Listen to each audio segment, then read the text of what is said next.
Hey guys, hi everyone, good morning, आदाब, नमस्कार, सत श्री अकाल। I am sorry for being a little late. आज बर्थडे की वजह से घर में सेलिब्रेशन चल रहे थे। घर से अल्टीमेटम मिला है कि पापा you have to finish the class early. My spouse has also given me a look guys that you do not want to see. So guys, तो आज थोड़ा सा लेट हो गया, उसके लिए माफी चाहूंगा। आज का सेशन स्टार्ट करते हैं guys with a quick recap of what we have done into the preceding session guys.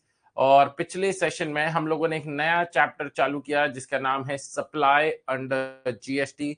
हम लोगों ने देखा, सीखा, समझा, जाना कि ये चैप्टर हम कर क्यों रहे हैं, क्योंकि सरकार ने कहा भैया जीएसटी लगाना है तो ट्रांजैक्शन को सप्लाई घोषित करो। और सप्लाई का पहले पैरामीटर पर सेक्शन 7 सबसेक्शन 1 क्लॉज ए के एक चार्ट के थ्रू हम लोग आज का सेशन भी रिवाइज करेंगे गाइस। एक कल क्वेश्चन कराना रह गया था, क्वेश्चन नंबर 5, वो क्वेश्चन भी आज करेंगे। तो that question will help you out in a quick recap. मैंने आप लोगों को होमवर्क में सिर्फ एक चीज दी थी एंड दैट वाज कि आप लोगों को एग्जांपल्स अपने आप से पढ़ने थे एंड आई होप आप लोगों ने उन एग्जांपल्स को पढ़ा होगा। All right, guys. So this is the chart. This is the table, whatever you can call it as. ये आप लोगों के सामने आ गई है दोस्तों। और यहाँ पर दोस्तों आप लोगों के सामने आता है सप्लाई सबसे पहला। ओके, गाइस, सेक्शन 7(1)(a) में उन्होंने कहा गुड्स या सर्विसेज होने चाहिए जो कि एग्जेम्प्ट ना हो, टैक्सेबल हो। फिर हम लोगों ने गुड्स और सर्विसेज की डेफिनेशन पढ़ी। गुड्स में बोलते हैं मूवेबल प्रॉपर्टी और सर्विसेज बोलते हैं एनीथिंग अदर देन गुड्स। दोनों के एक्सेप्शन एक ही थे, मनी एंड सिक्योरिटीज। इसीलिए दोस्तों मनी और सिक्योरिटीज को जीएसटी से बाहर रखा गया। आपके टेबल में भी देखेंगे तो उसको मैंने ऐसे मार्क किया है जैसे अलग से नजर आ रहा है कि दोनों में मनी एंड सिक्योरिटीज नहीं आता। लेकिन मनी को एक डिनोमिनेशन से दूसरे डिनोमिनेशन में कन्वर्ट करवा रहे हो तो जीएसटी नहीं लगेगा। लेकिन कन्वर्ट करवाने के लिए कन्वर्जन चार्जेस दिए हैं, सामने वाले ने कुछ एडिशनल अमाउंट ऑफ मनी लिया है for converting your money from one denomination to another denomination, then GST will be charge on that additional amount. The conversion charges पे जीएसटी लगेगा। अगर आप सिक्योरिटीज के ट्रांजैक्शन करते हैं, शेयर्स, बॉन्ड्स या फिर कोई म्यूचुअल फंड्स खरीदते हैं तो उस पर जीएसटी नहीं है। लेकिन उनको खरीदने के लिए आप किसी को ब्रोकरेज देते हैं, एडमिनिस्ट्रेशन चार्जेस देते हैं, डॉक्यूमेंटेशन चार्जेस देते हैं, तो उन पर आपका जीएसटी लगेगा। फिर अगर होल्डिंग कंपनी सब्सिडरी कंपनी के शेयर्स में कोई ट्रांजैक्शन करती है तो उसे भी सिक्योरिटीज की डेफिनेशन में डाला गया, no GST on to that. Followed by दोस्तों हम लोग एक बहुत इंपॉर्टेंट कंडीशन पर पहुंचे, the second condition to fall under section 7(1)(a) that was consideration. अच्छा, कंसिडरेशन से पहले हम लोगों ने कुछ एग्जांपल्स के तौर पे करे थे, sale, transfer, barter, exchange, licence, lease, rental. वो आप लोग खुद भी रिवाइज कर सकते हैं, उसमें आप लोगों को मेरी जरूरत नहीं है। All right guys, thank you Akhilesh. Akhilesh is wishing me happy birthday, तो थैंक यू सो मच बेटा।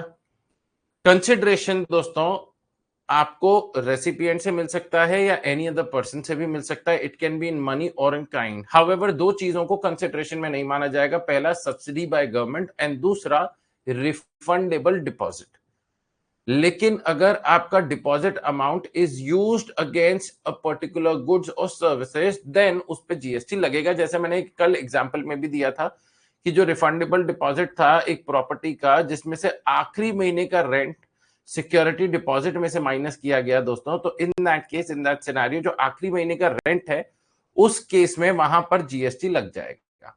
क्लैरिफिकेशंस, अगर कोई डोनेशन दी जाती है गाइस, अगर कोई डोनेशन दी जाती है जिसमें आपका कोई बिजनेस प्रमोशन का इंटेंशन नहीं है तो उस पर जीएसटी नहीं लगेगा। लेकिन अगर बिजनेस प्रमोशन का इंटेंशन है, पूरे केस स्टडी में कहीं पर भी ऐसा नजर आ गया कि आप अपने बिजनेस को एडवर्टाइज कर रहे हैं, उसका प्रमोशन कर रहे हैं, तो in that case GST will be made applicable. Second, no GST on no claim bonus. कोई जीएसटी नहीं लगेगा on no claim bonus provided by insurance companies.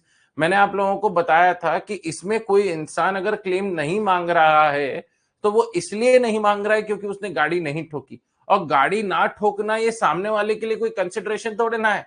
भैया हमने गाड़ी नहीं ठोकी, देखो हमने कितना अच्छा काम करके दिखाया, अब आप हमें उस चीज का पैसा दो। नहीं गाइस, आपने गाड़ी नहीं ठोकी क्योंकि आप you are a sick driver, as simple as that. तो सरकार ने कहा no claim bonus should be considered like a trade discount and it should be reduced from the gross insurance premium. तो GST to be levied on the amount after deduction of no claim bonus. And last जो हम लोगों ने पढ़ा था एक clarification कि अगर जब पेंटर अपनी पेंटिंग को एग्जिबिटर को ट्रांसफर करता है, देता है फॉर एग्जीबिशन पर्पसेस, तो तब जीएसटी नहीं लगता, क्योंकि एग्जिबिटर तब कोई पैसा नहीं देता है। It is on the mutual agreement between them कि exhibitor will help in selling of those paintings. तो जब पेंटिंग्स एक्चुअल में कोई बायर खरीदता है तब जीएसटी लगेगा, एंड जितनी पेंटिंग्स बिकेंगी उसके हिसाब से एग्जिबिटर को कमीशन मिलेगा, उस कमीशन पर भी जीएसटी लगेगा। Alright guys, is everyone clear about this point guys? यहां तक हम लोगों ने करा था into the preceding session, and now we move on to the third condition, and that is by a person. तो हम लोग दोस्तों आज ये आखिरी दो कंडीशन को कंप्लीट करेंगे, तो हमारा सेक्शन 7(1)(a) कंप्लीट हो जाएगा, फॉलोड बाय दोस्तों we'll head with section 7(1)(b). वो भी एक छोटा सा सेक्शन है, तो ये आज हम करेंगे। I was planning to start with section 7(1)(c) plus schedule 1, but क्योंकि अल्टीमेटम मिला है बर्थडे की वजह से गाइस, तो आज comparatively it will be a smaller session than the usual one. Okay, so please bear with me. हम लोगों ने पिछला session we spend more than 2 hours guys. आज 2 घंटे तक तो नहीं पहुंच पाएंगे, क्योंकि आज पहले ही हमारा जितना प्लान्ड सिलेबस है वो कंप्लीट हो जाएगा। ये एग्जाम्पल्स करे होंगे गाइस, बहुत इजी इजी एग्जाम्पल्स बनाए हैं गाइस, और क्लैरिटी दी है मैंने आप लोगों को कि भाई साहब कि कैसे कैसे यहां पर इसका ट्रीटमेंट होगा। बहुत इजी इजी सिनेरियोस थे गाइस। अब मैंने आप लोगों से कहा था एक क्वेश्चन करवा दूंगा गाइस। अब इधर ध्यान से देखिएगा, इधर ध्यान से देखिएगा। The state government compulsorily acquired, this is a question which relates to क्या बोलते हैं consideration. The state government compulsorily acquired medicines from Dr. Reddy or Dr. Feddy. Dr. Reddy is a company, यहां पर मैंने एग्जांपल में डाल दिया Dr. Feddy, a pharmaceutical company for 6 lakhs to be distributed among below poverty line people. तो यहां पर state government ने कुछ कंपल्सरली एक्वायर कर लिए मेडिसिन 6 लाख रुपए, जिसके लिए उन्हें पे करी जा रही है। Discuss whether the above transaction is supply और नॉट, क्या इसमें कंसिडरेशन इन्वॉल्व है, क्या इसे सप्लाई बोला जाए या नहीं बोला जाए। तो सबसे पहले दोस्तों, कभी भी कोई ऐसा सिनेरियो आए कि सप्लाई है या नहीं है, तो आप लोग अपने पैरामीटर्स याद करने की कोशिश करिए। Try to recall your parameters. Alright, और वो पैरामीटर्स क्या हैं दोस्तों? वो पैरामीटर्स क्या हैं? Everybody has to think and everybody has to answer. The parameters are कि क्या ये गुड्स ऑब्लिक सर्विसेज है, the answer to which is yes. क्या ये गुड्स ऑब्लिक सर्विसेज है? हाँ जी। मेडिसिन है, गुड्स ऑब्लिक सर्विसेज है। दूसरा, क्या कंसिडरेशन इन्वॉल्व हो रहा है? हाँ जी। चाहे आपकी चीज आपसे जोर जबरदस्ती ली जा रही है बाय द स्टेट गवर्नमेंट, लेकिन उसके बदले में वो सामने वाला पैसा भी तो दे रहा है। The answer to which is yes, consideration है। क्या is it by the registered person, जो आज हम करने वाले हैं, and is it in the course of furtherance of business. अगर ये आपकी चारों कंडीशन सेटिस्फाइड हो जाती है, अगर आपकी ये चारों कंडीशन सेटिस्फाइड हो जाती हैं, तो in that case GST shall be levied, GST Levi किया जाएगा। नाउ यहां पर जो हमारा फोकस है, क्योंकि this point is after the point of consideration, हमारा फोकस यहां पर है, इस वाले पॉइंट पर है, assuming that all the other conditions are satisfied. Okay, तो आप लोगों को ध्यान देना है, क्या ये कंसिडरेशन में आएगा? हाँ जी। Student should check the preconditions of a transaction to make it supply under section 7(1)(a). There are 4 preconditions, जैसे कि consideration, goods, services in the course of furtherance of business etc. before answering such type of question. तो आपको अपने वो चारों parameters को याद करना है। As medicines are goods, ये तो मूवेबल चीज है। Supplied for consideration 6 लाख रुपए in the course of furtherance of business। क्या दोस्तों, जो डॉक्टर फेडी फार्मास्यूटिकल कंपनी है, उसने आफ्टर ऑल अपने 6 लाख रुपए के मेडिसिन बेचे ही तो हैं दोस्तों टू द स्टेट गवर्नमेंट, चाहे उनकी इच्छा हो या ना हो, लेकिन आफ्टर ऑल उन्हें पैसा तो मिला ना।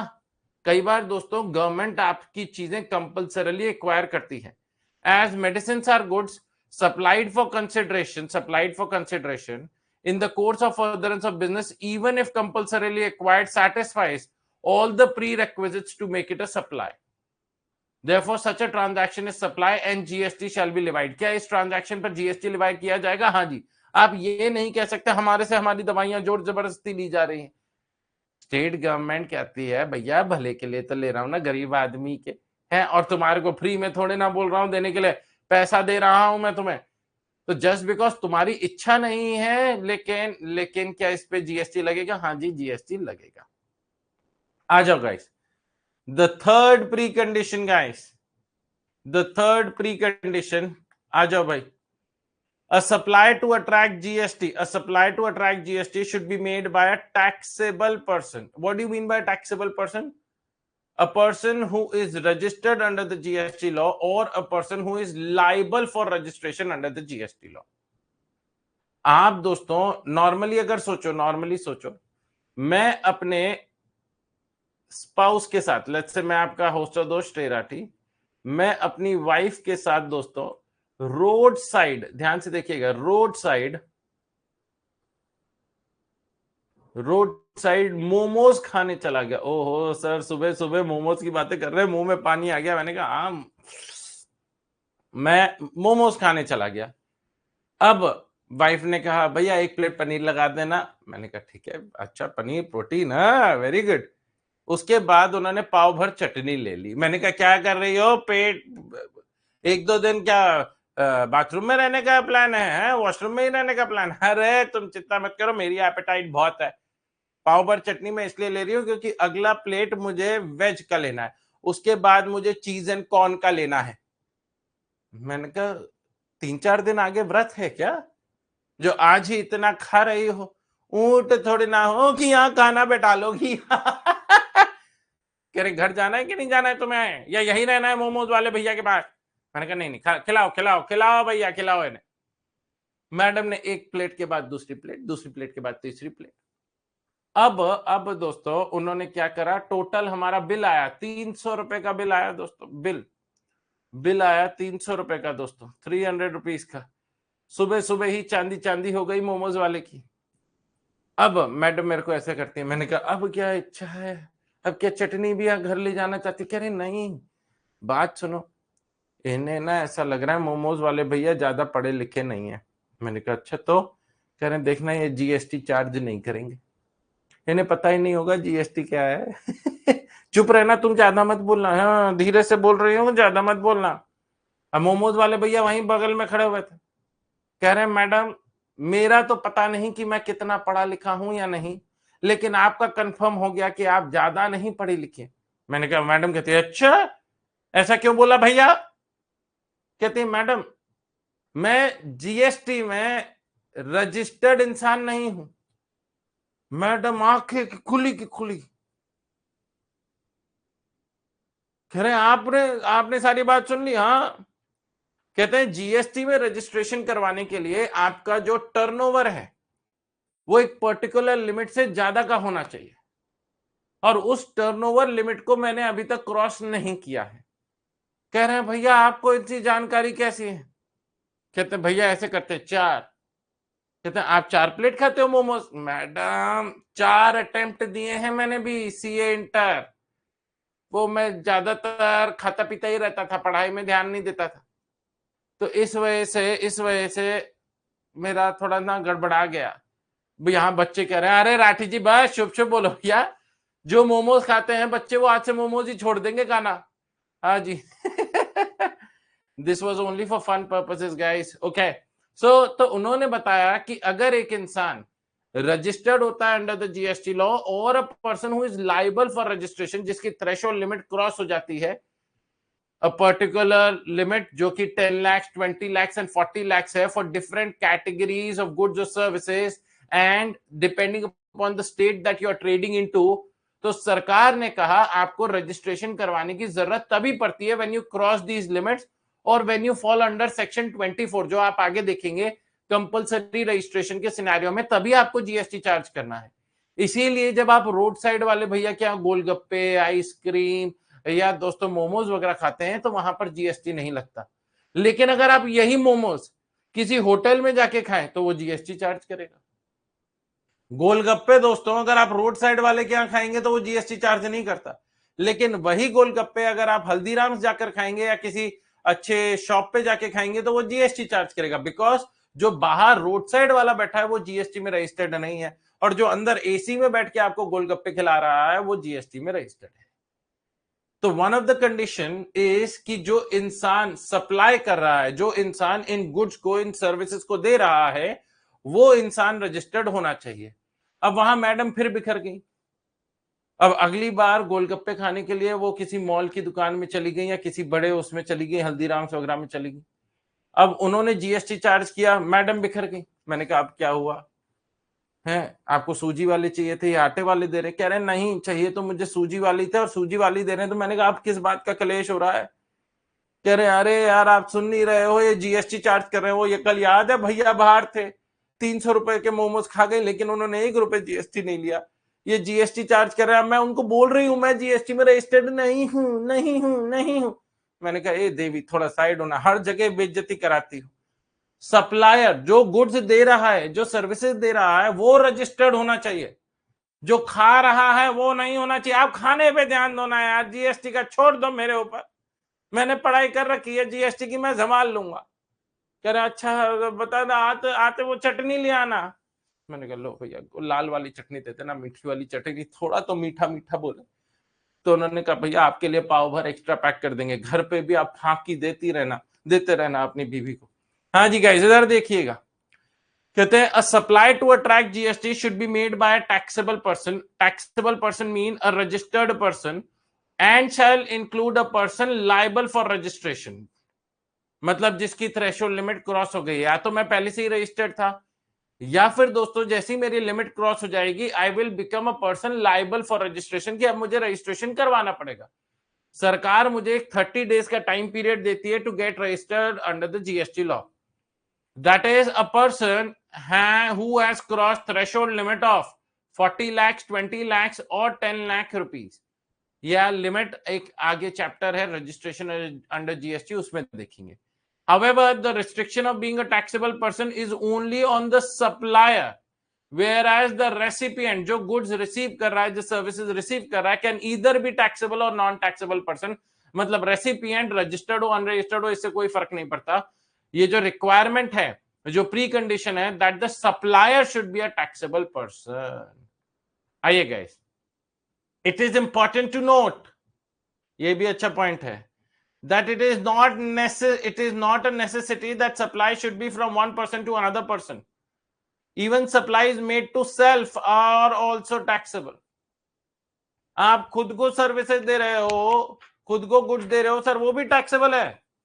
आप खुद से लोगे, थोड़ा सा अभी ऐसा लगेगा क्या बात कर रहे हो राठी जी, आप खुद को कोई गुड्स दे रहे हो, खुद को कोई सर्विसेज दे रहे हो, इसमें कैसा टैक्सेबिलिटी? एक एग्जांपल दे देता हूं, उससे क्लैरिटी होगी। Detail discussion will follow in the next session. Let's say if you have 2 branches, branch number 1 is in Delhi, branch number 2 is in Maharashtra, Mumbai। तो अगर ब्रांच नंबर 1 से ब्रांच नंबर 2, ब्रांच नंबर 1 से branch number 2 सामान गया या services गई, तो in that case क्या उस पर जीएसटी लगेगा? The answer to which is yes, उस पर जीएसटी लगेगा। तो यहां तो आपने अपने ही ब्रांच से अपने ही ब्रांच में दिया है। अब राठी जी एक क्वेश्चन आता है, सर माना चलो आपने अपने एक ब्रांच जो रजिस्टर्ड है दिल्ली में, दूसरा ब्रांच जो रजिस्टर्ड है महाराष्ट्र में, आपने ब्रांच 1 से ब्रांच नंबर 2 में गुड्स या सर्विसेज दी हैं और आप कह रहे हैं कि ये बाय टैक्सेबल पर्सन है, जीएसटी लगेगा। लेकिन सर यहां तो हो सकता है कंसिडरेशन ही फ्लो ना करे, तो जो सेकंड कंडीशन है वो ही सेटिस्फाइड ना हो। दैट्स अ वैलिड पॉइंट, क्योंकि सर ये तो आप ही के ब्रांचेस है ना, व्हाई डू यू वांट कि ब्रांच नंबर 2 ब्रांच नंबर 1 को पैसा दे? भैया ब्रांच नंबर 2 में सामान की जरूरत थी, ब्रांच नंबर 1 ने भेज दिया, आप ही के तो ब्रांचेस हैं। तो इसी से जुड़ा हुआ दोस्तों हम अगले सेशन में पढ़ने वाले हैं। There are 4 scenarios, there are 4 cases जो शेड्यूल नंबर 1 में आते हैं। और शेड्यूल 1 क्या बोलता है कि इन 4 केसेस को डीम्ड सप्लाई मान लिया जाएगा। मतलब these 4 cases will fall under the category of deemed supply even if there is no consideration involved। चाहे कंसिडरेशन इन्वॉल्व ना हो फिर भी उन्हें सप्लाई मान लिया जाएगा। जिसका एक एग्जांपल आज मैंने आपको बता दिया कि अगर एक इंसान जिसके 2 ब्रांचेस हैं, एक ब्रांच दिल्ली में है, दूसरा ब्रांच महाराष्ट्र में है, 2 अलग अलग स्टेट्स में है, अलग अलग रजिस्ट्रेशन है, तो इन दैट केस अगर एक ब्रांच से दूसरे ब्रांच में सामान या सर्विसेज दी जाएंगी तो उसे भी सप्लाई मान लिया जाएगा। ऑलराइट गाइस, क्वेश्चन नंबर 6 करते हैं गाइस। ये मेरी चाची का एक्चुअल एग्जांपल है। ऑलराइट गाइस, मिस रूपम, वैसे यहां पे होना चाहिए Mrs Rupam, started making homemade soaps, घर पे ही वो साबुन वगैरह बनाती हैं, and sells them in her society for nominal consideration, will such transaction constitute supply. अब यहां पर दोस्तों क्या क्वेश्चन में बोला गया है कि रूपम जी ने स्टार्टेड किया है, अभी स्टार्ट किया है कि घर पे वो साबुन बनाते हैं और सोसाइटी में ही बेचती हैं और सस्ते दाम पे बेचती हैं। भाई सोसाइटी में एक दूसरे के जानकार है, कोई ज्यादा प्रॉफिट मोटिव का इंटेंशन नहीं है, सस्ते दाम पर ही काम करती हैं। तो in that case, in that scenario, I want you guys to help me out, क्या इसे सप्लाई माना जाएगा? The answer to which is no. क्यों? क्यों गाइस? क्योंकि अभी उन्होंने जो थ्रेशोल्ड लिमिट फॉर रजिस्ट्रेशन है, दैट इज 40 lakhs, 20 lakhs और 10 lakhs, एज द केस में भी, डिपेंडिंग अपॉन कि किस स्टेट में वो काम कर रही हैं, किस स्टेट में वो अपना ये बिजनेस कर रही हैं, उस हिसाब से वो लिमिट क्रॉस होती हुई नजर नहीं आ रही। एंड उन्होंने वॉलंटरी रजिस्ट्रेशन भी नहीं लिया होगा। भैया क्यों जीएसटी में रजिस्ट्रेशन ले? अननेसेसरी कंप्लायंसेस बढ़ जाएंगे। तो in that scenario, in that case, miss Rupam is not a taxable person, वो टैक्सेबल पर्सन नहीं है और वो जो साबुन बेचेंगी उन पे जीएसटी नहीं लगेगा। ध्यान से देखिएगा, it is apparent from the question that miss Rupam has started her business recently and it is further logical to assume that she has not crossed the threshold limit 40 lakhs, 20 lakhs, 10 lakhs and has not taken voluntary registration as not particularly specified in the question. Question में clearly नजर आ रहा है कि रूपम जी ने business activity start करी है and अभी तक उन्होंने कोई थ्रेशोल्ड लिमिट क्रॉस नहीं करी है। Therefore it can be concluded that Miss Rupam is not a taxable person, वो taxable person नहीं है and therefore GST shall not be levied। ऐसा नहीं है कि वो गुड्स नहीं है, साबुन तो गुड्स है। आजकल आप दोस्तों देखते हैं कितनी बड़ी बड़ी साबुन आती हैं, लक्स, पियर्स और ये रिन, ये सब दोस्तों साबुन है ना, कुछ नहाने की है, कुछ धोने की है। क्या इन पे जीएसटी लगेगा? हाँ जी, क्योंकि इनके जो सप्लायर्स हैं दोस्तों, वो कौन है? जीएसटी रजिस्टर्ड है। लेकिन ये तो होममेड सोप घर से ही काम चालू किया है, इन्होंने कोई अभी रजिस्ट्रेशन वगैरह कराने की जरूरत नहीं समझी, क्योंकि इनकी थ्रेशोल्ड लिमिट ही क्रॉस नहीं हुई है। तो सरकार ने कहा रूपम जी आपको जीएसटी में रजिस्ट्रेशन करवाने की भी जरूरत नहीं है, तो आपको अभी जीएसटी में आने की भी जरूरत नहीं है। आ जाओ गाइस। बाय अ पर्सन, इधर देखिएगा गाइस, बाय अ पर्सन, ये कौन सा पर्सन होना चाहिए दोस्तों? ये आपका एक टैक्सेबल पर्सन होना चाहिए। तो यहां पे लिख रहा हूं ऊपर, जैसे वहां पे लिखा था ना टैक्सेबल गुड्स या सर्विसेज, यहां पे लिख रहा हूं बाय अ टैक्सेबल पर्सन। और टैक्सेबल पर्सन का मतलब क्या है दोस्तों? अ person who is registered oblique liable for registration. लेकिन दोस्तों इस चीज का ध्यान देना है दोस्तों कि ये जो बाय टैक्सेबल पर्सन है, जो रजिस्टर्ड या लाइबल फॉर रजिस्ट्रेशन होना चाहिए दोस्तों, it should be only on the supplier. Recipient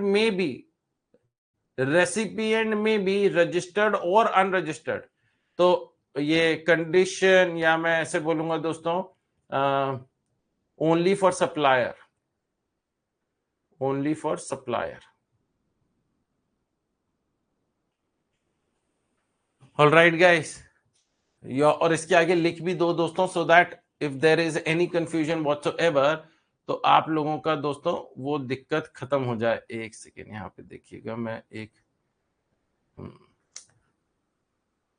यहाँ पे एक ऐसे करके लिख दीजिए, रेसिपिएंट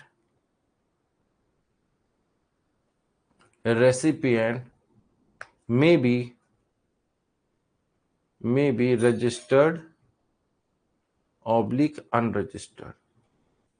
और इसके नीचे ऐसे बना देता हूं सो दैट क्लैरिटी मिल जाए। भैया ये वाला पॉइंट नीचे वाले पॉइंट से जुड़ा हुआ नहीं है, थोड़ा सा यहां पे स्पेस कॉन्स्टेंट है guys. I hope you guys can manage it.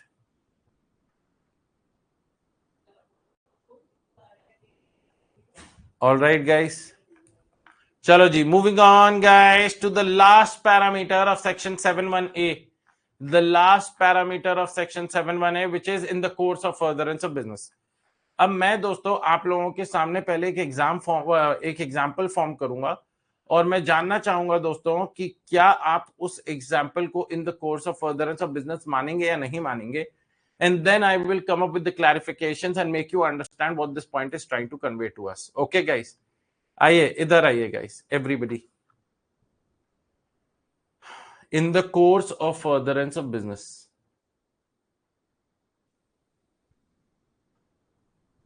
No. हाँ जी guys, course of furtherance of business. This is also a very important point guys, but a very simple one if understood. अगर समझ जाएं guys. Let's say दोस्तों मैं आपका host दोस्त श्रेय राठी, ठीक है ना, मेरा कोचिंग सेंटर है विद द नेम श्रेय राठी क्लासेस, ठीक है ना, मैं आपका होस्ट दोस्त श्रेय राठी क्लासेस का ओनर। अब दोस्तों मेरी एक बहुत बड़ी क्लासेस है और उस क्लासेस में बच्चे आके पढ़ाई करते हैं। अब यहां पर देखिएगा दोस्तों, ये क्लासरूम है, ठीक है ना, क्लासरूम, और यहां पर हमारे चिंटू मिंटू बच्चे पढ़ाई करते, अलग अलग बच्चों की शक्ल बना देते हैं, कोई लाल पीला नीला डीला। हाँ जी गाइस, हा, ये देखो एक दो तो बिल्कुल भूत बनकर आए हैं, काली ड्रेस पहन कर आए हैं। ओ हा, एक दो बच्चे तो डरा देते हैं ऐसे ड्रेस पहन के। हाँ जी गाइस, अब इधर ध्यान से देखिएगा, क्लासरूम में बैठे हैं। अब क्लासरूम में मैंने एक एसी लगा रखा है, ध्यान से देखिएगा गाइस, ये है एसी।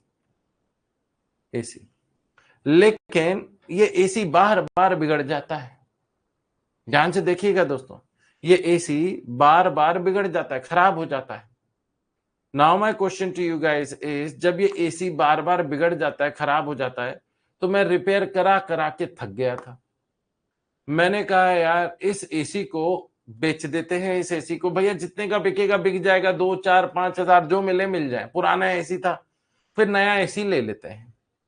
मैं एक दोस्तों रजिस्टर्ड पर्सन हूं, ध्यान दीजिएगा, मैं जीएसटी में रजिस्टर्ड पर्सन हूं।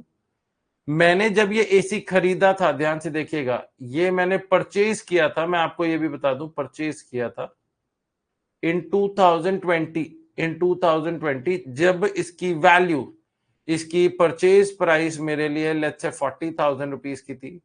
इस पर मैंने जीएसटी पे किया था at the rate 18%, let's say at the rate 18%, तो 40,000 का 18% निकल कर आता है 7,200, 47,200 rupees is what I paid in the year 2021 में मैंने इसे परचेज किया था।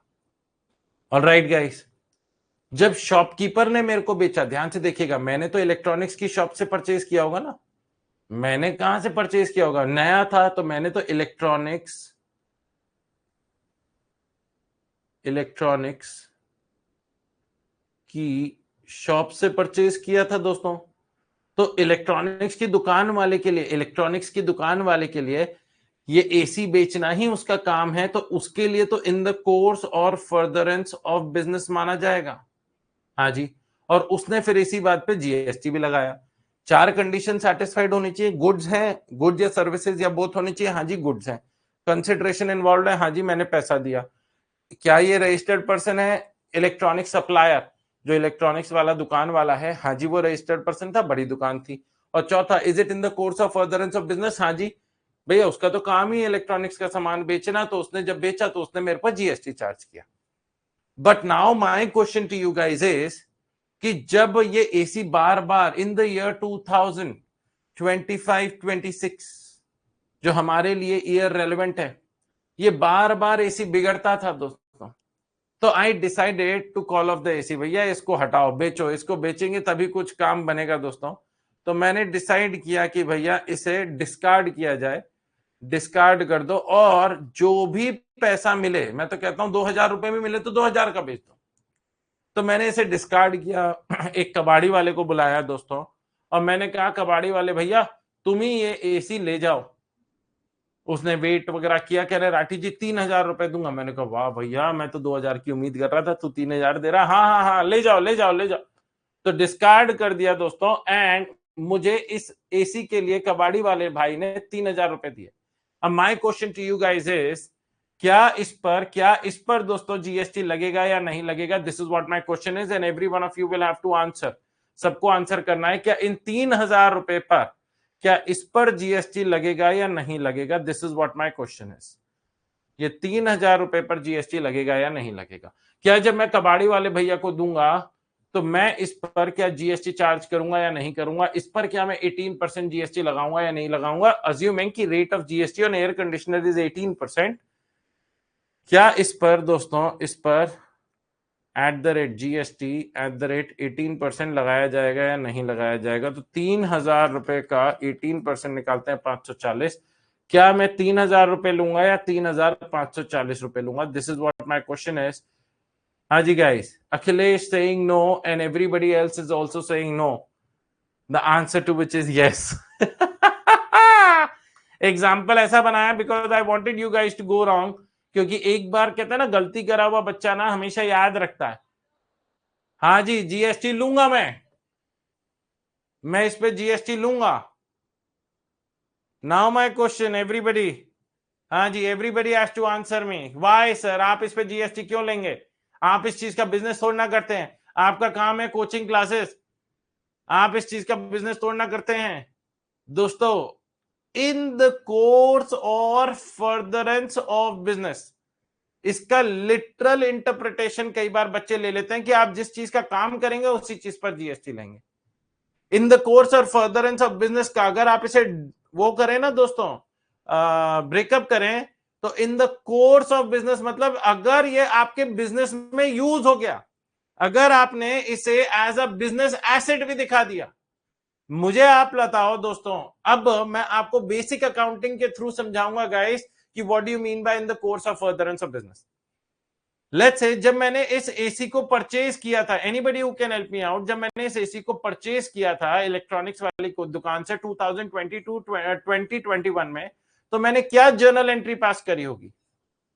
मैंने क्या जर्नल एंट्री पास करी होगी? Anybody who can help me out. मैं आपको बताऊं दोस्तों, मैंने एंट्री पास करी होगी AC account debit, air conditioner account debit 40,000 रुपए, 40,000।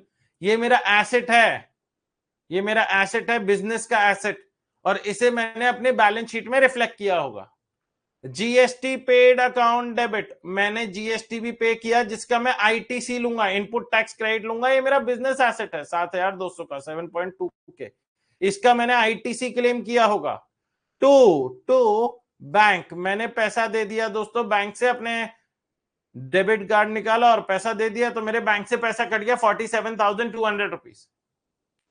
ऑलराइट गाइस, क्या मैंने इस एसेट को अपने बिजनेस ट्रांजैक्शन की तरह, या मैं ये बोलूं क्या मेरे बिजनेस में रिकॉर्ड हुआ, क्या मेरे बुक्स ऑफ अकाउंट्स में रिकॉर्ड हुआ है as an asset?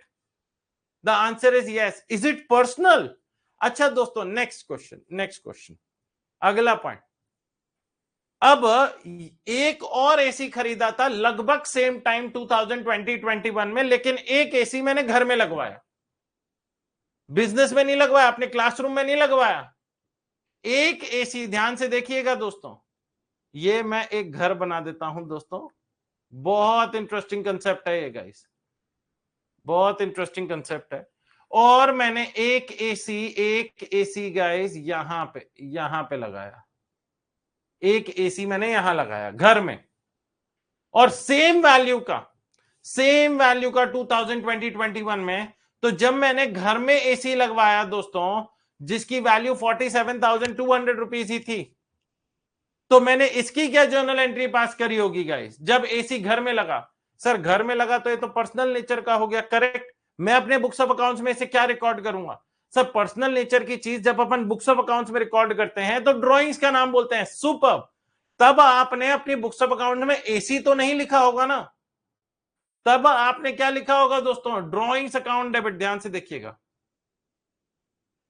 Drawings account debit.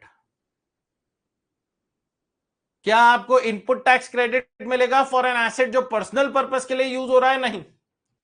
तो ये जो 7,200 है ये आपकी कॉस्ट में ही जुड़ जाएगा, क्योंकि उसका आपको इनपुट टैक्स नहीं मिलेगा। यहां पर आपने जो एसेट खरीदा है वो एज अ कंज्यूमर खरीदा है। कंज्यूमर को इनपुट टैक्स क्रेडिट का बेनिफिट मिलता है या कंज्यूमर को बर्डन बियर करना पड़ता है? Lecture number 1 of GST. तो कंज्यूमर को तो बियर करना पड़ता है, because now I am purchasing N AC not in the course of furtherance of my business, it is for my personal purpose, it is for my personal use. तो drawings account debit 47,200 to bank, ये मैंने journal entry करी होगी, ये मैंने journal entry करी होगी 47,200। अब इधर ध्यान से देखिएगा, जो एसी नंबर 1 है, जो एसी नंबर 1 है, इसको मैं एसी नंबर 1 बोल देता हूं और इसको मैं एसी नंबर 2 बोल देता हूं। जो एसी नंबर 1 है, which is being used in classroom, it was always being used in the course और फर्दरेंस ऑफ माय बिजनेस, ये मेरे बिजनेस से जुड़ा हुआ था। तो जब मैंने इसे बेचा गाइस, तो क्या मैं उस पर जीएसटी लगाऊंगा? The answer to which is yes, मैं इस पे जीएसटी लगाऊंगा। अब घर वाला एसी, ये भी बिगड़ रहा था, ये भी खराब हो रहा था। मैंने कबाड़ी वाले भैया को बोला, इसी कबाड़ी वाले भैया को बोला कि कबाड़ी वाले भैया ऐसा करो, आपने यहां का तो ले लिया है, एक घर पे भी एसी है, वो भी खराब हो रहा है। वो इतना खराब नहीं है, लेकिन वो भी धीरे धीरे दम तोड़ेगा, तो आप वो वाला भी देख लो, कितने पैसे दोगे उस चीज के। तो वो घर पर आए, उन्होंने चेक किया, कह रहे हैं ये बेटर कंडीशन में है, इसके हम आपको 4,000 रुपए दे देंगे। मैंने कहा ठीक है।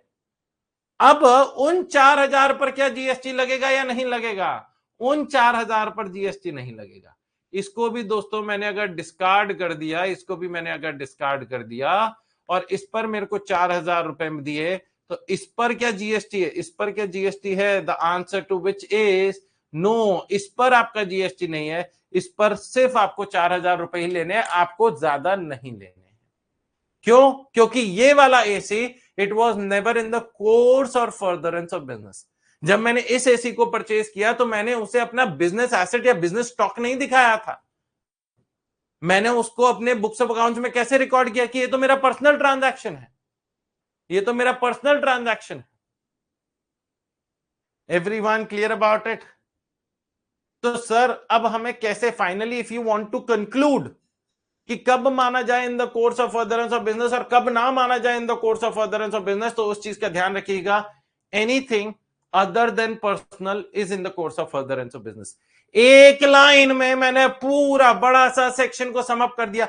अगर पर्सनल नहीं है तो वो in the course of furtherance of business है।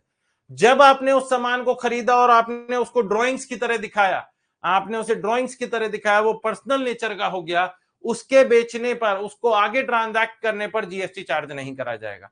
लेकिन any transaction which is not personal, एक ट्रांजैक्शन जो पर्सनल नहीं है, आप एसी का काम नहीं कर रहे हो, दोनों सिनेरियोज में, बीट द क्लासरूम और बीट माय रेसिडेंशियल प्रेमाइसेस, आप एसी का काम नहीं कर रहे हो।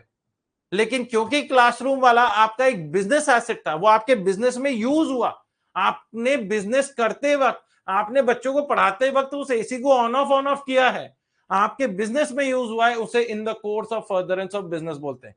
जरूरी नहीं है आप उस चीज का काम करोगे तो ही उसे बिजनेस बोला जाएगा भैया, ऐसा नहीं। Everybody understanding my point? Everybody getting my point? मजा आया guys in order to understand this point, and that is why these examples are so important. आ जाइए guys, आ जाइए everybody. कहते हैं GST is essentially a tax on commercial transactions.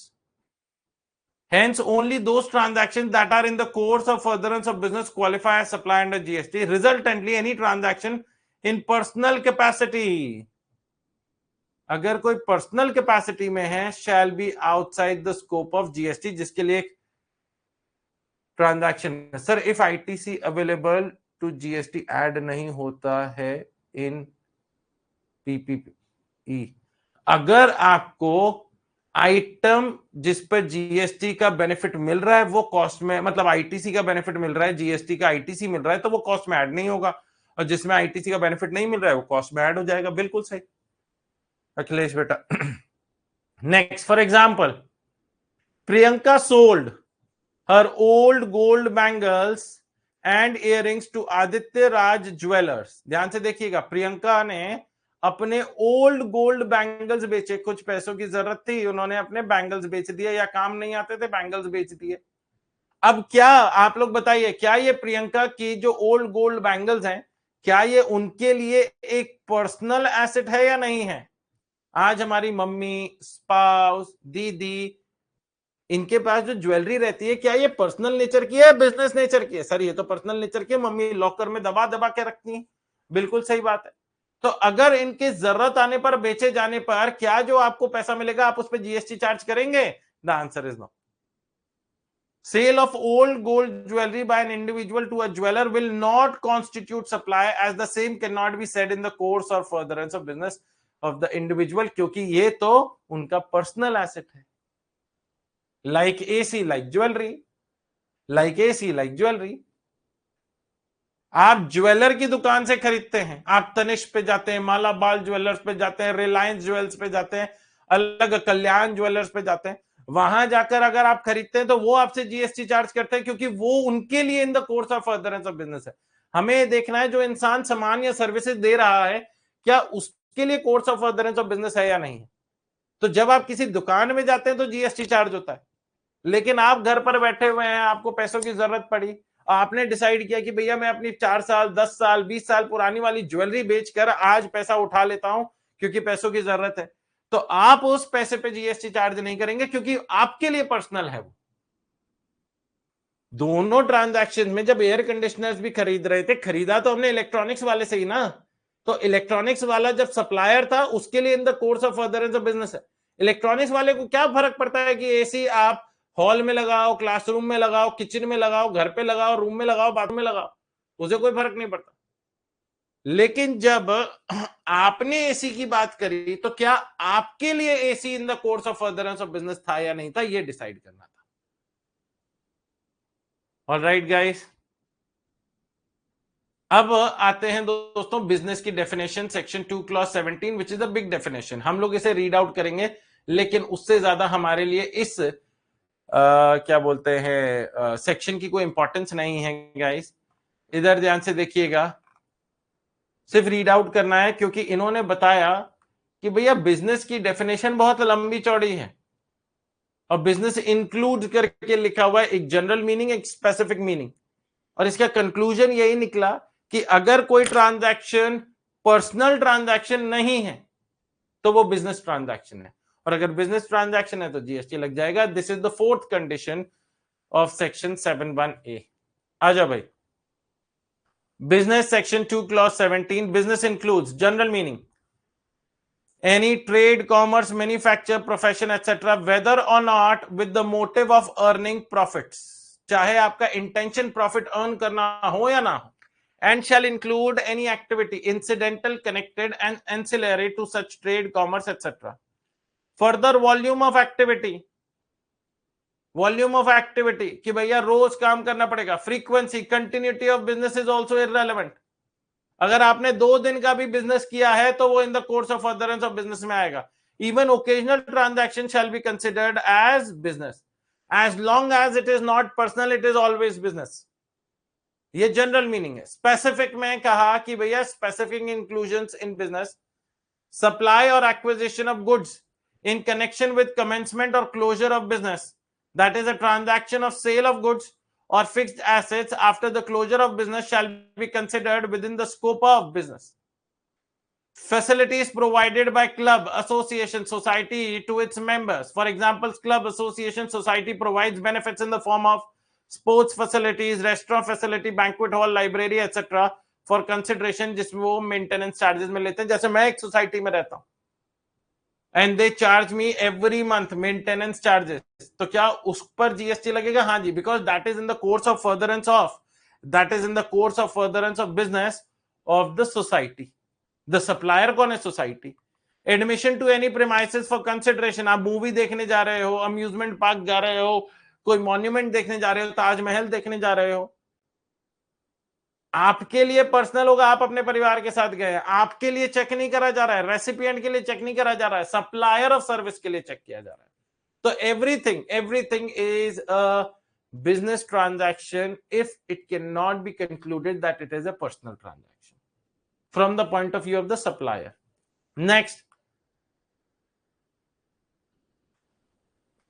Next guys, services provided by a chartered accountant as holder of office. A practicing chartered accountant provides independent director services to a company. Business transaction है, personal नहीं है, GST लगेगा. Activities of a race club including by way of totalizator or a license to book maker in such club. दोस्तों अगर आपने वो बनाया, क्या बोलते हैं,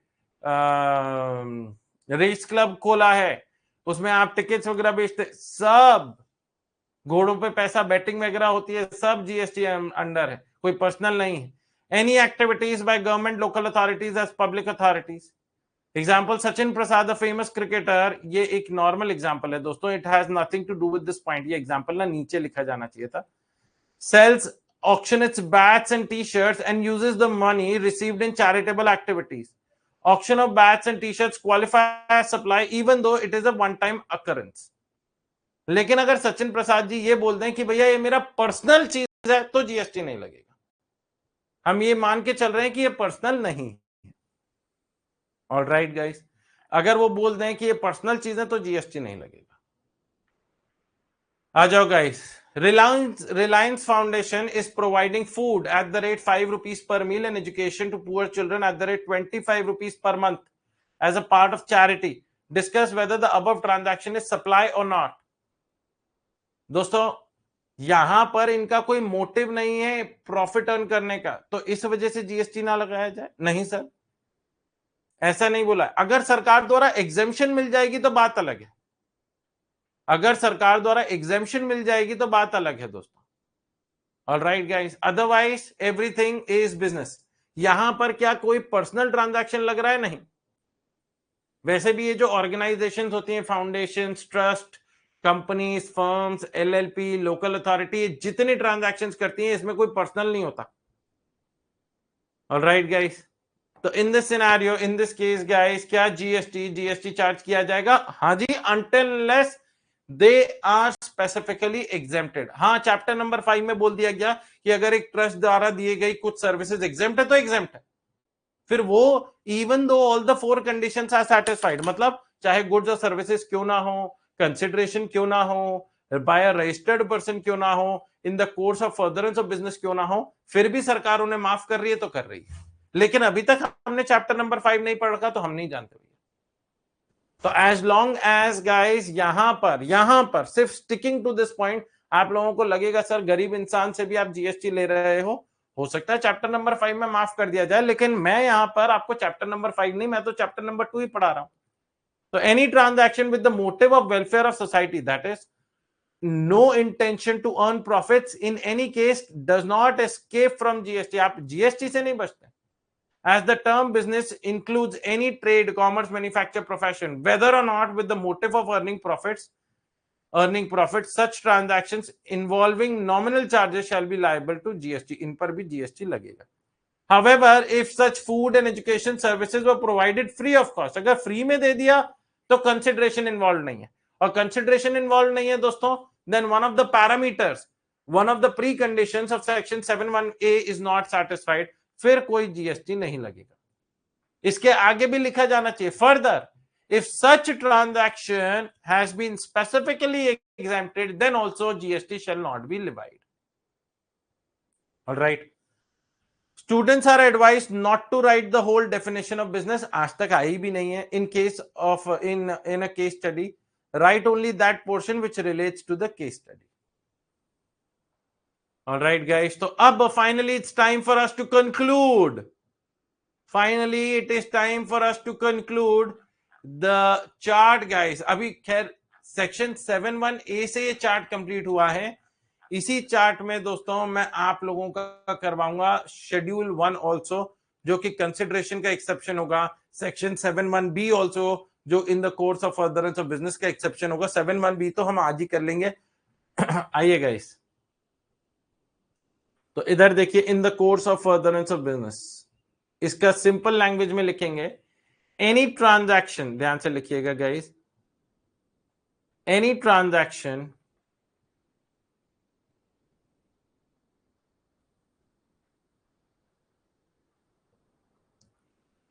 which is not a personal, which is not a personal transaction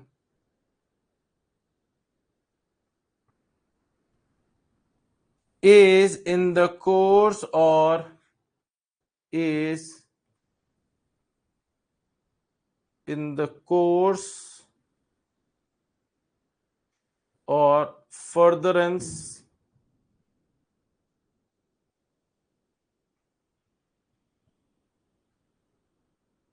of business.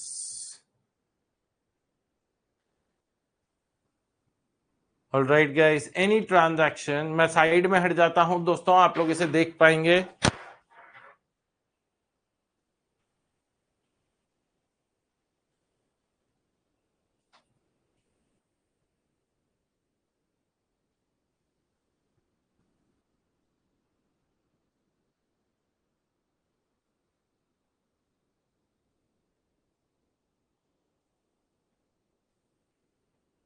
लिखा guys,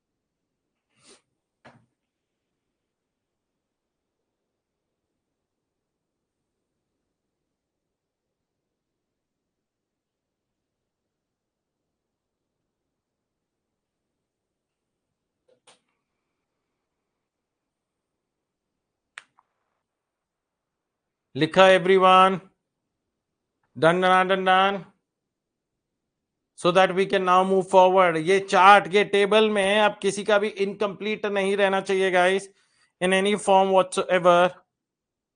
जिसका भी इनकम्प्लीट रहेगा बाद में दिक्कत होगी गाइस,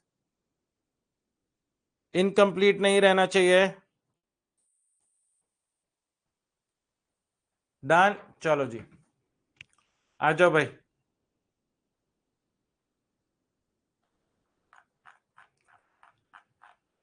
आ जाओ। अब आगे बढ़ते हैं, गाड़ी को आगे बढ़ाते हैं गाइस। अब चलते हैं छोटे से सेक्शन पर, सेक्शन 7(1)AA। बहुत ही ज्यादा आसान है गाइस, इसमें कोई ज्यादा दिमाग लगाने वाली बात नहीं है। और सरकार ने, इट इज मोर लाइक कि कुछ कंफ्यूजन क्रिएट हो रहा था, उसके लिए सरकार ने कहा कि भाई अलग से सेक्शन बना देते हैं, सो दैट किसी को कभी भी इस चीज में कोई कंफ्यूजन अराइज ही ना हो।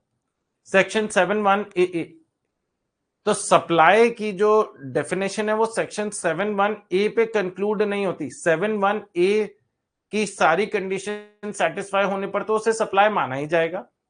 7(1)AA में भी आ गए तो भी सप्लाई माना जाएगा, 7(1)B में भी आ गए तो भी सप्लाई माना जाएगा, जो अगला सेक्शन है।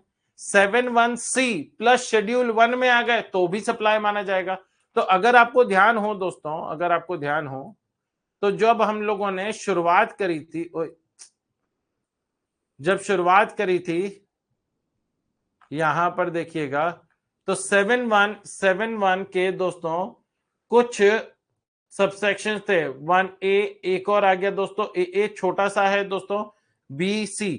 तो अगर आप इनमें से किसी भी कैटेगरी में आ गए, इनमें से आप किसी भी कैटेगरी में आ गए, तो उसे क्या सप्लाई मान लिया जाएगा? Will that be consider to be a supply? The answer is yes. तो अभी अभी तक हम लोगों ने क्या किया है? अभी तक हम लोगों ने किया है सिर्फ 7(1)A। अब अपन लोग क्या कर रहे हैं guys? Now what we are heading to, we are heading to 7(1)AA, और आज के सेशन में 7(1)B भी कंप्लीट कर देंगे। अगले सेशन में guys we will head on to 7(1)C, और 7(1)C के साथ आता है, इसके साथ आता है plus schedule 1, plus schedule 1। Alright guys, आ जाओ भाई। आगे बहुत सारे चार्ट्स मिलने वाले हैं कल के सेशन में, आ जाओ भाई। 7(1)AA कहते हैं द एक्टिविटीज और transactions by a person other than an individual to its members or constituents or vice versa for cash, deferred payment and other valuable consideration। देखो सरकार ने क्या बोला, एक ना कंफ्यूजन क्रिएट हो रहा था कि जैसे कि मैं एक सोसाइटी में रहता हूं, या आप लोगों ने वो देखा है तारक मेहता का उल्टा चश्मा, एक टीवी सीरियल है, बहुत फेमस टीवी सीरियल है। और उसमें दोस्तों आता है कि गोकुल धाम सोसाइटी और उसके मेंबर्स हैं। ओके, अब जो सोसाइटी बनती है वो मेंबर्स के थ्रू ही बनती है। सोसाइटी तो एक दोस्तों आर्टिफिशियल पर्सन हुई ना, सब मेंबर्स का कॉम्बिनेशन ही सोसाइटी का नाम दे दिया जाता है उसे। जैसे मैं भी एक सोसाइटी में रहता हूं, इसमें फ्लैट सिस्टम है, हम फ्लैट के मेंबर्स ही सोसाइटी फॉर्म करते हैं गाइस। तो सरकार ने क्लैरिटी दी कि ये जो सोसाइटी है और जो इसके मेंबर्स हैं, ये इनको अलग अलग लोग माना जाए, अलग अलग इंसान माना जाए। और मेंबर्स अगर सोसाइटी को कोई पैसा देते हैं या सोसाइटी मेंबर्स के लिए कुछ करती है, तो it will be considered to be a transaction by one person to another person, जिस पर दोस्तों जीएसटी चार्ज किया जाएगा। मतलब इसे सप्लाई माना जाएगा। बस सिंपल सी बात यही है। तो एक्सप्लेनेशन में क्या बोला गया है? For the purpose of this clause, for the purpose of this clause, it is hereby clarified that, notwithstanding anything contained in any other law for the time being in force, or any judgment, decree, or order of any court, tribunal, or authority, the person and its members or constituents shall be deemed to be two separate persons. इसीलिए guys, इसीलिए जो हम payment करते हैं society को maintenance charges, अब जैसे हम सोसाइटी में रहते हैं, यहां पे गार्डन है तो गार्डनर आता है दोस्तों जो गार्डन को सही रखता है। गेट्स पर सिक्योरिटी गार्ड्स हैं।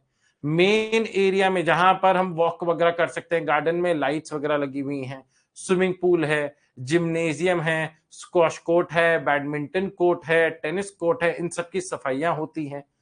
कौन ध्यान रखता है? आपको क्या लगता है क्लास खत्म करने के बाद मैं दोस्तों सोसाइटी के क्लब में जाके झाड़ू लगाता हूं? नहीं ना, उनके लिए स्टाफ आता है दोस्तों, लेकिन वो स्टाफ फ्री का काम नहीं करता, उनको चाहिए होते पैसे। पैसे कौन देता है? क्या मैं इंडिविजुअली जाके स्टाफ की जेब में 500 रुपए डाल देता हूं, हो आज बहुत बढ़िया काम किया, चलो आज 500 नहीं 550 ले लो? नहीं, उन्हें सैलरी मिलती है फ्रॉम द सोसाइटी। अब सोसाइटी के पास पैसा कहां से आता है? सोसाइटी के पास पैसा कहां से आता है? उनके मेंबर्स देते हैं to the society as maintenance charges. तो सरकार ने कहा कि यहां पर जो मेंबर्स अपनी सोसाइटी को, जिसे अपन रेसिडेंट वेलफेयर एसोसिएशन भी बोल सकते हैं, उनको जो पैसा देता है, यहां पर सोसाइटी और आरडब्ल्यूए रेसिडेंट वेलफेयर एसोसिएशन, या आप सोसाइटी ही बोलिए, तो मेंबर्स और सोसाइटी को अलग अलग माना जाएगा for the purpose of levying GST on the transaction between these two parties. कहते हैं द पर्सन यहां पर कौन हुआ? Society. and its members or constituents shall be deemed to be two separate persons, and the supply of activities or transactions inter se between them shall be deemed to take place from one such person to another person. तो क्या दोस्तों, अगर कोई activities transactions होते हैं between society and its members, क्या उन्हें भी दोस्तों जीएसटी में ला दिया गया? हाँ जी, ला दिया गया है। Let us understand the newly installed clause with the help of an example. हाँ जी, resident welfare association of Sanskriti society supplies air conditioners to its members at a concessional price. थोड़ा सा एक्स्ट्रा डिस्काउंट कंसेशनल प्राइस पर air conditioners दे रहे हैं, क्या इस पर जीएसटी नहीं लगेगा? लगेगा। A resident welfare association collects maintenance charges from its members for services provided. हमसे मेंटेनेंस चार्जेस लिए जाते हैं every month. Here, in both the aforesaid examples, it shall be deemed that the resident welfare association and its members are two separate persons, and it shall be deemed that the supply has taken place from resident welfare association to its members. So in दोनों scenarios में will GST be made applicable? The answer to which is yes, GST shall be made applicable. आ जाओ guys, next point and the last for today's session, section 7.1b. Section 7.1b guys, आ जाओ।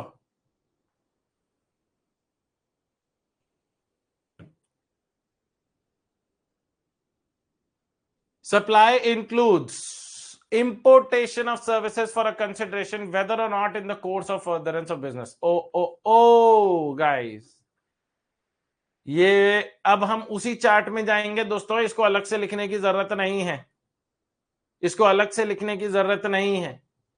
ध्यान से देखिएगा, उसी chart में जाकर मैं लिखवा दूंगा सेक्शन 7(1)(b). सप्लाई इंक्लूड्स, इसे भी सप्लाई माना जाएगा, किस चीज को? Importation of services for a consideration, whether or not in the course of furtherance of business, चाहे वो आपके बिजनेस से जुड़ा हुआ हो या ना हो। लेट्स से गाइस, इधर ध्यान से देखिएगा, एक एग्जांपल लेता हूं, एग्जांपल से ही हमें क्लैरिटी आती है। लेट्स से ये है मिस्टर जॉन और ये यूएसए में रहते हैं, यूनाइटेड स्टेट्स ऑफ अमेरिका। मैं आपका होस्ट और दोस्त, मैं तो हिंदुस्तान में रहता हूं गाइस, मैं यहां पे बन जाता हूं दोस्तों आपका होस्ट और दोस्त टेराटी। मैंने मिस्टर जॉन से सर्विसेज ली, लेट्स से आर्किटेक्ट सर्विसेज ली गाइस, ऑलराइट, आर्किटेक्ट सर्विसेज ली हैं फॉर माय ऑफिस, ध्यान से देखिएगा, for my office as well as house, मैंने अपने घर के लिए, अपने होम के लिए भी मैंने आर्किटेक्ट सर्विसेज ली हैं, आर्किटेक्ट सर्विसेज ली हैं, जिसके लिए दोस्तों मैंने उन्हें पेमेंट करी गाइस, मैंने उन्हें पैसा दिया। कोई भी फ्री का तो काम करेगा नहीं दोस्तों। ऑफिस के लिए मैंने 50,000 रुपए की पेमेंट करी है और होम के लिए मैंने 30,000 रुपीज की पेमेंट करी। जीएसटी कौन से ट्रांजैक्शन पे लगेगा? 50,000 पर, 30,000 पर, 80,000 पे, या लगेगा ही नहीं? बताओ भैया। सर 80,000 पर जीएसटी लगेगा, करेक्ट। यहां पर GST will B divide on 80,000 rupees, 80,000 रुपए पर लगेगा, बिकॉज ये क्या बोलता है? Supply includes importation of services, supply includes importation of services. अगर आपने आउटसाइड इंडिया से इंडिया में सर्विसेज इंपोर्ट करी हैं फॉर अ कंसिडरेशन, जिसके लिए आप पैसा दे रहे हो, चाहे ये आपके बिजनेस से जुड़ा हुआ हो या ना हो, आगे क्या लिखा है? Whether or not in the course of furtherance of business, this is the sole exception. एक एक्सेप्शन है जहां बिजनेस नहीं भी होगा तो भी उसे सप्लाई मान लिया जाएगा, जहां बिजनेस नहीं भी होगा तो भी उसे सप्लाई मान लिया जाएगा।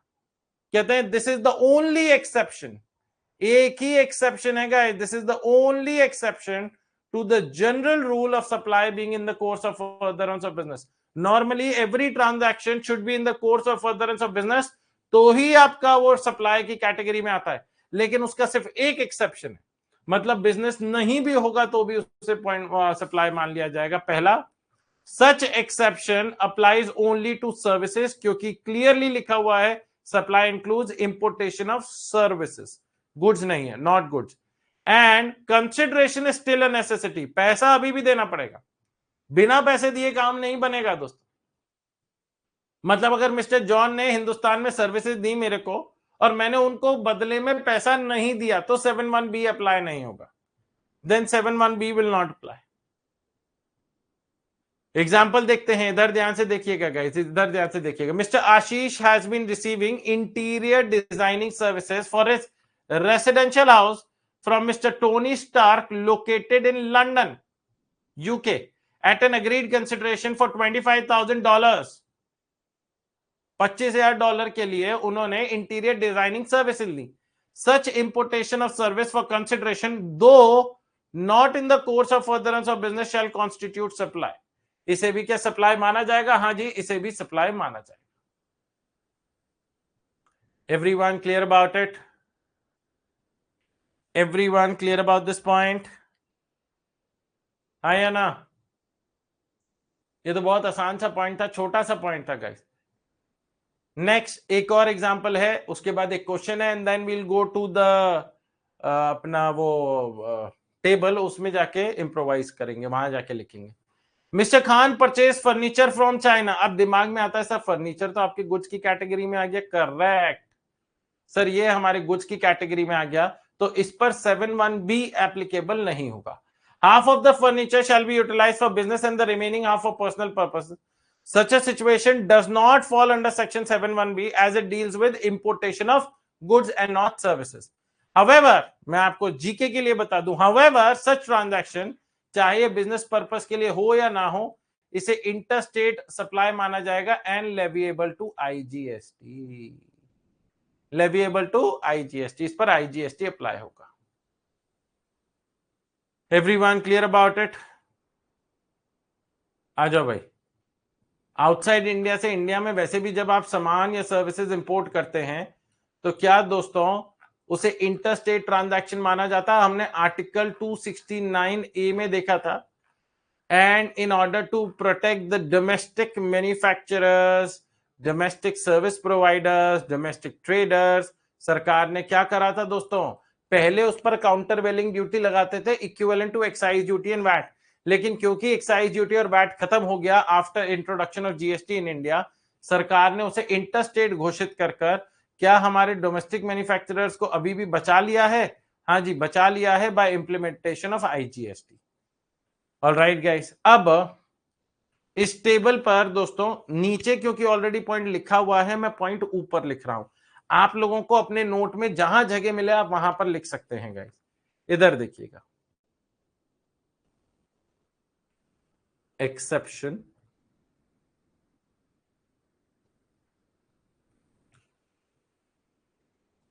सेक्शन 7(1)(b), और ये क्या है, importation of services for consideration,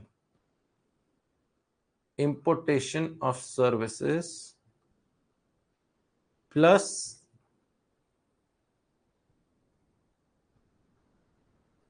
consideration, पैसा इन्वॉल्व होना चाहिए। Everyone clear about it? हाँ या ना?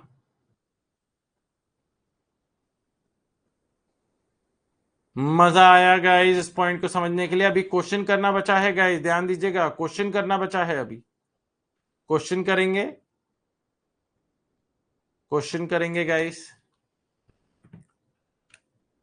अब सर एक डाउट आता है जो आना चाहिए था आप लोगों को, लेकिन इट्स ओके, आप जीएसटी फर्स्ट टाइम पढ़ रहे हैं तो आप लोगों को डाउट ये आना चाहिए, सर आपने कहा है जीएसटी में जो टैक्स देता है वो तो सप्लायर देता है, जिसने गुड्स या सर्विसेज दिए हैं वो जाके सरकार को टैक्स पे करता है। मैंने कहा जी, नॉर्मल रूल तो यही बोलता है।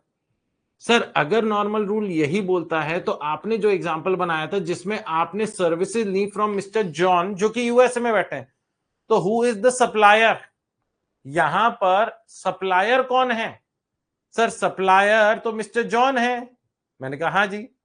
और रेसिपिएंट, रेसिपिएंट आप हो, आप रेसिपिएंट हो, आप जो हिंदुस्तान में हो आप रेसिपिएंट हो। मैंने कहा हाँ जी। अरे हाँ जी तो कर रहे हो राठी जी, लेकिन यहां पर मोदी जी उस सप्लायर को कैसे पकड़ेंगे जो आउटसाइड इंडिया यूएसए में बैठा है? मोदी जी जाकर मिस्टर जॉन को थोड़े ना बोलेंगे जाइए आओ हिंदुस्तान में जीएसटी में रजिस्ट्रेशन करवाओ। वो कहता है what is GST, I don't know anything about GST of India. सही बात है कि नहीं है? How can the government of India put pressure on a person who is residing in United States of America to pay GST in India? आप कह रहे हो राठी जी 80,000 पर जीएसटी लगेगा, लेकिन जो जीएसटी देने वाला इंसान है वो तो आउटसाइड इंडिया बैठा है। Point to be noted. And इसीलिए दोस्तों ये वाला सिनेरियो रिवर्स चार्ज मैकेनिज्म में आता है, जो कि आप चैप्टर नंबर 3 में देखेंगे। रिवर्स चार्ज मैकेनिज्म में जहां पर मान लिया जाएगा the person who is liable to pay tax to the government is the recipient. Person जो जाके सरकार को टैक्स पे करेगा will not be the supplier. There are certain services, कुछ सर्विसेज है, बहुत इंपॉर्टेंट एक लिस्ट ऑफ सर्विसेज है जहां पर the tax will be paid not by the supplier of goods और सर्विसेज और both, but the tax will be paid by the recipient. तो यहां पर दोस्तों मोदी जी मिस्टर जॉन को नहीं पकड़ेंगे। मोदी जी किसको टैक्स किसको पकड़ेंगे गाइस? मोदी जी पकड़ेंगे दोस्तों रेसिपिएंट को। मोदी जी किसको पकड़ेंगे? रेसिपिएंट को। जब आउटसाइड इंडिया से इंडिया में गुड्स भी आते हैं, नॉर्मली सिनेरियो में बता रहा हूं दोस्तों, जब आउटसाइड इंडिया, लेट्स से दोस्तों यहां पर ऑस्ट्रेलिया है, ऑलराइट, यहां से अगर हिंदुस्तान में सामान आता है, सामान आता है, तो आपको पता है ना दोस्तों सामान पर एक टैक्स लगता है which is known as custom duty, और कस्टम ड्यूटी के बाद दोस्तों आईजीएसटी भी लगता है क्योंकि इसे इंटरस्टेट माना गया है, ये अपन लोगों ने पहले पढ़ा। तो ये कस्टम ड्यूटी और आईजीएसटी पे कौन करता है? ऑस्ट्रेलिया वाला जो कि सप्लायर है, जिसने यहां से सामान बेचा है, जिसे अपन इजी लैंग्वेज में बोलूं तो seller.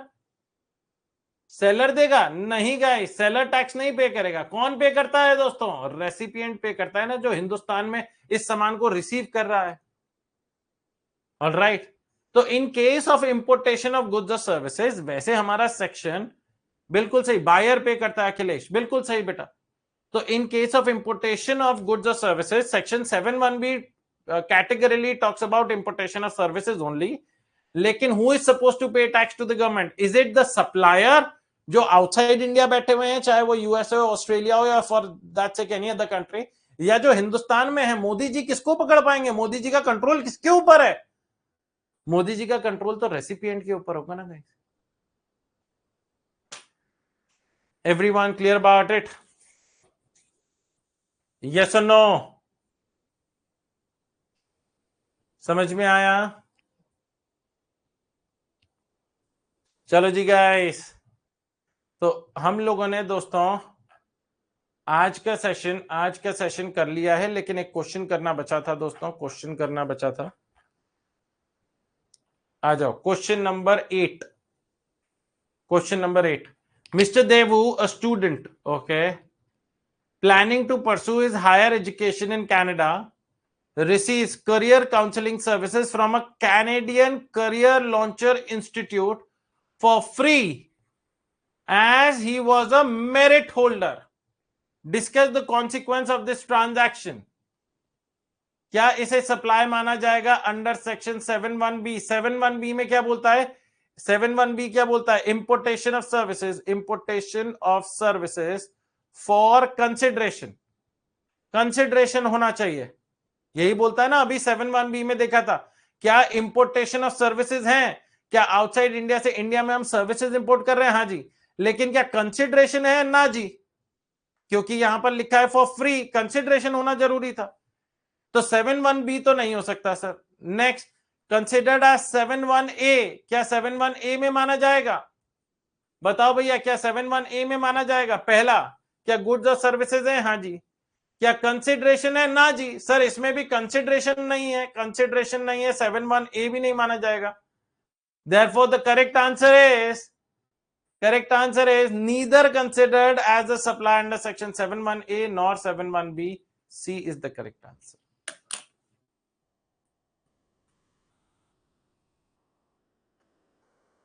Everyone clear about it? Let us have a quick recap of what we did today, guys. आज हम लोगों ने comparatively a smaller session, reason भी दे चुका हूं, आज आपके सर का जन्मदिन है गाइस। आप लोगों का ढेर सारा प्यार मिलता रहे मुझे, यही मेरे लिए गिफ्ट होगा गाइस। मेरा आशीर्वाद आप लोगों के साथ हमेशा बना रहेगा, ये मेरा आप लोगों का वचन है, आप लोगों के लिए वचन है। ऑलराइट गाइस, पर्सन आज हम लोगों ने रिवाइज करते हैं दोस्तों। कहते हैं 7(1)(a) की तीसरी कंडीशन है कि जो इंसान गुड्स या सर्विसेज दे रहा है वो इंसान टैक्सेबल पर्सन होना चाहिए। अब हमने कहा भैया what do you mean by taxable person? मतलब वो इंसान जीएसटी में रजिस्टर्ड होना चाहिए या लायबल फॉर रजिस्ट्रेशन होना चाहिए। सामने देने वाला इंसान रजिस्टर्ड होना चाहिए, लेने वाला इंसान रजिस्टर्ड हो या ना हो इससे कोई फर्क नहीं पड़ता। उसके बाद इन the course of furtherance of business पे पहुंचे और मैंने बहुत ही अच्छे से डिटेल एग्जांपल में यह समझाया कि भाई साहब जो पर्सनल ट्रांजैक्शन है उस पे जीएसटी नहीं है। अगर आप एक ट्रांजैक्शन को पर्सनल ट्रांजैक्शन नहीं बोल पाए या वो पर्सनल ट्रांजैक्शन नहीं है तो वो कहीं ना कहीं इन the course of furtherance of business है। दो ही चीजें हो सकती है, या तो बिजनेस के लिए होगा या पर्सनल होगा। अगर वो पर्सनल नहीं है मतलब उस ट्रांजैक्शन की एंट्री करते वक्त आप ड्रॉइंग्स नहीं लिख पाए तो वो बिजनेस ट्रांजैक्शन हो गया, उससे जुड़ा हुआ ट्रांजैक्शन पर जीएसटी लगेगा, assumingly all the other conditions are satisfied. Business की डेफिनेशन बहुत पड़ी है, इसे एक बार आप खुद से रीड आउट कर सकते हैं, उसमें कोई दिक्कत नहीं है।